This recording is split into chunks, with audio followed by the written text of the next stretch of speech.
Mimi niseme Simba kama Simba sisi watufikirii kwenye dabi, kwa sababu wenyewe ana itikadi na kuandakazia watu kama ile dabi. Hivi naona kama sio dabi, kwa sababu tuchafunga sana, ila sisi tuendeleza kumfunga kwa sababu sisi wenyewe tunaona raha kushinda.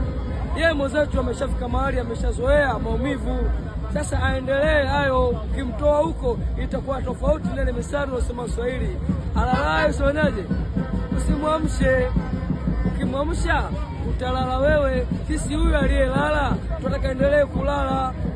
Sisi tuliamka, tuendelee kuonyesha vitu vizuri kupitia kwa kwenye maboresho ya kikosi chako. Kuna namna ambavyo unaenda kupata matokeo makubwa zaidi au kuna namna ambavyo unaenda kuanguka katika? Mimi kwa sasa hivi nimejipanga kimataifa. Kimataifa ndio nataka nikafanye vizuri zaidi. Huko ndani hata kama ningetumia